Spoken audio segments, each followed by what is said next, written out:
It's 2025. Sparking Zero failed, and now fans want Xenoverse 3. But that would be the worst thing for Dragon Ball games right now. Here's why. Now look, I get it. Xenoverse 2 has been carrying Dragon Ball games for years now. It's fun, it's accessible, and honestly, I'm probably Xenoverse 2's biggest fan. It's better than Sparking Zero could ever hope to be. But just because Xenoverse 2 still holds up doesn't mean Xenoverse 3 should exist right now. And here's the thing, if Namco Bandai dropped Xenoverse 3 in 2025, I gotta be perfectly honest with you, it would be dead on arrival. Why? Because there are 3 big reasons it makes zero sense to release this game right now. People underestimate how much of a perfect storm Xenoverse 2 really was. Xenoverse 2 stays alive for so long because Dragon Ball Super kept giving it new material, new characters, new transformations, new hype moments. That constant stream of anime and movie content made DLC actually worth buying. Right now, there's nothing. The anime is silent. The manga is unusable due to litigation between Akio Yoku and Shueisha. And there's no new big Dragon Ball Super movie or arc to anchor new content to. If Xenoverse 3 launched today, the base roster would basically just be Xenoverse 2 with shinier graphics. And what's worse, there'd be nothing to build hype post-launch. No new arcs equals no reason to come back. And people really don't acknowledge how much of a DLC machine Xenoverse 2 really is. And that's really why it never died. Like, remember, you got Ultra Instinct Goku right alongside his anime reveal. You got Jiren, you got Kefla, and that's what kept the game alive. But now, there's nothing. If they made a Xenoverse 3 right now, you would get a re-release of Dragon Ball superhero characters as DLC. You would get Daima as DLC again. So what would your base game be?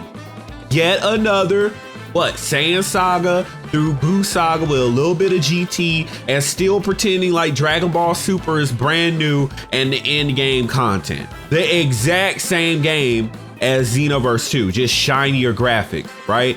Bandai isn't about to fund 3 to 4 years of completely new non-canon DLC if you were hoping for Moro and Granola. They're not gonna do that. They can't do it, in fact. It's not legal, right? So they've never done it, and without new anime arcs, Xenoverse 3 would just dry up in a year, like another game I could mention, Sparking Zero. That means you'd get another $80 game that would basically be dead in like 2 months with no DLC. Sparking Zero.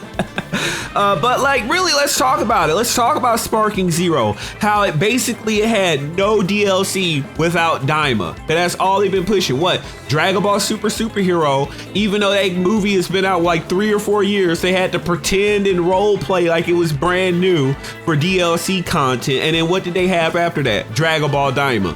What do they have after that? Nothing. So basically, they're done dealing. This September, when they drop that DLC with SS4 Goku and SS3 Vegeta, they're done dealing. They have nothing.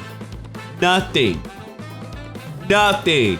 And then, I mean, like, a lot of people don't understand this, that anime games, they live and die by post-launch hype. If you don't have a roadmap, if you don't have good base game content and a good roadmap to go along with that, you're essentially doomed. And they say timing is everything. And I have to tell you that this would be the absolute worst possible time for Xenoverse 3 to drop, because what would it drop on?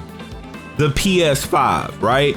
And that's the wrong timing because PS6 is right around the corner. It's about to be announced. I don't know if any of you guys know this, but earlier this year, late last year, they were already talking about PS6 getting ready to drop in the next, 2 to 3 years. So right around late 2026, early 2027 is when PS6 would drop. So you would have a game right at the end of a life cycle of a console.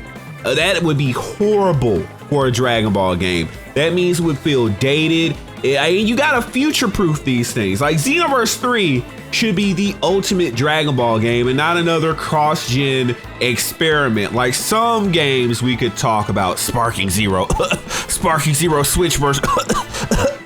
Like, no, we don't want that kind of situation going on. Like Xenoverse 3 should be made on whatever current gen console there is. and there should be an expectation for it to last, what, like 5 years, at least half the console life, right? Give me at least 5 years. And then if they make what, a PS7 or a PS6 Pro, then you can do your little updated version. But like right now, no, that would be absolutely like catastrophic. That would be apocalyptic. That would be the worst possible thing for a potential Xenoverse 3. So yeah, Xenoverse 3 is not a bad idea, but it's a bad idea right now. Without new anime material, it would feel just like another Dragon Ball Super game. Like the Dragon Ball Super would take over the game instead of being a part of it like Dragon Ball GT or Dragon Ball Z. And we need a new franchise to give us a fresh breath of air. And without a DLC plan and with a new console generation right around the corner, it would honestly be a wasted release. The smart move is to keep Xenoverse 2 alive. Wait for the anime to return, wait for the PS6 to launch, and then make Xenoverse 3 a true next-gen experience. That's how you make it a Dragon Ball game we've been waiting for. If they waited until PlayStation 6, imagine the possibilities. Actual servers, not peer-to-peer, peer-to-server, right? Imagine if we had an option for wireless connection, which nobody would want to play, or Ethernet only, wired only, right? Imagine if we had a raid where Broly is fighting us and we can have like 10 people on him at once, just like 10v1 raider, right? Imagine that. Like the actual Broly fight, like 6-7 people trying to fight Broly without any stammering or stuttering from the game. Imagine truly destructible maps, far beyond anything we've ever seen in Budokai 3, Tenkaichi 3, actual destruction. Something that looks like Ultimate Tenkaichi but cranked up to 1,000 in the destruction category, right? Imagine we get all these actual wishes fulfilled from the community. New CAC races, more options. Imagine if they were actually able to take jackets and make them fold with the wind and with the motion of the character on a CAC. That's everything you could be getting with PlayStation 6. But if you make it for PS5, you know that's not going to happen. This is why we need to get behind more Xenoverse 2 DLC, because it gives them time. Because I'm pretty sure that PlayStation 6 kits are not even out now. So we need to do this. And it's strange. It's almost ironic how now we're expecting Xenoverse 2 to hold it down.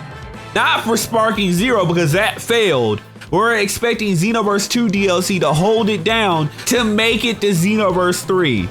That would be truly beautiful. Truly perfect. So let me know what you think in the comment section down below. Let me know what you think of Xenoverse 3. Do you think we need it right now or this year or next year? Or do we want to let them wait, let them continue with the Xenoverse 2 DLC? Let me know in the comment section below. Of course, you know you might beat the game, but nobody ever beats the end game of all games, perfection and natural selection.